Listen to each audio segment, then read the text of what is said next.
আগামীকাল বাংলায় এসআইআর ঘোষণা জাতীয় নির্বাচন কমিশনের। তার আগে বিজেপিকে হুঙ্কার বর্ধমান উত্তরের তৃণমূল বিধায়কের। তিনি বলেন, কোনো বৈধ ভোটারের নাম বাদ গেলে আগুন জ্বালিয়ে দেব, বিজেপিকে ধরে ধরে জ্বালিয়ে দেব।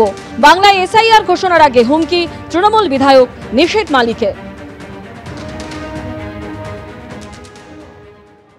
যারা প্রকৃত ভোটার তাদের যদি একটা নামও বাদ যায় তাহলে কিন্তু আমাদের বর্ধমান উত্তর বিধানসভা বর্ধমান 2 নম্বর ব্লকে আমরা কিন্তু প্রত্যেকটা বিজেপিকে ধরে ধরে আগুন জ্বালিয়ে দেবো। আমরা কিন্তু আমাদের সিদ্ধান্ত একটাই নিয়েছি। বিজেপির তরফে এই মুহূর্তে সুকান্ত মজুমদার এই মুহূর্তে আমাদের সঙ্গে রয়েছেন। সুকান্ত বাবু, আপনি শুনলেন যে নিশীথ মালিক তিনি বলছেন যে কোনো বৈধ ভোটারের নাম যদি বাদ যায় তাহলে আগুন জ্বালিয়ে দেওয়া হবে, বিজেপিকে ধরে ধরে জ্বালিয়ে দেওয়া হবে। দেখুন, কে নিশীথ মালিক তার নিজের বিধানসভার বাইরে জিজ্ঞেস করলে কেউ চিনতেও পারবে না। সেই জন্য এরকম উল্টোপাল্টা বকছে মিডিয়াতে আসার জন্য। বিজেপির লোকেদের আগুন জ্বালাবে। বিজেপি কি এসআইআর করছে? এসআইআর করছে নির্বাচন কমিশন। ক্ষমতা থাকলে দেখ জানা বাপের বেটা যদি হোস নির্বাচন কমিশনের গায়ে গিয়ে আগুন লাগা। সেই দম নেই নাকি? পুলিশের সিকিউরিটি ছাড়া বাইরে বেরোতে পারে না, তাদের বড় বড় কথা।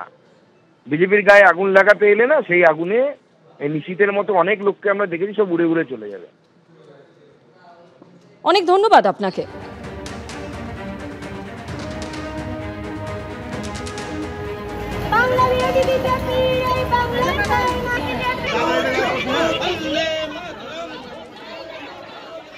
বাংলা এসআইআর ঘোষণার আগেই হুমকি তৃণমূল বিধায়ক নিশীথ মালিককে এবং বিজেপিকে হুমকি দিয়ে তিনি বলেছেন, কোনো বৈধ ভোটারের নাম বাদ গেলে আগুন জ্বালিয়ে দেব, বিজেপিকে ধরে ধরে আগুন জ্বালিয়ে দেব। কি বললেন তিনি আরো একবার শোনাবো আপনাদের।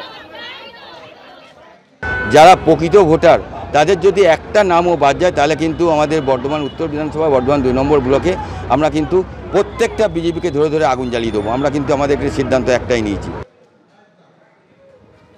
তৃণমূল বিধায়ক যখন বিজেপিকে এরকম হুমকি দিচ্ছে এবং এরই মধ্যে আগামীকালই বাংলায় এসআইআর ঘোষণা হবে, জাতীয় নির্বাচন কমিশন আগামীকাল বাংলায় এসআইআর ঘোষণা করবে।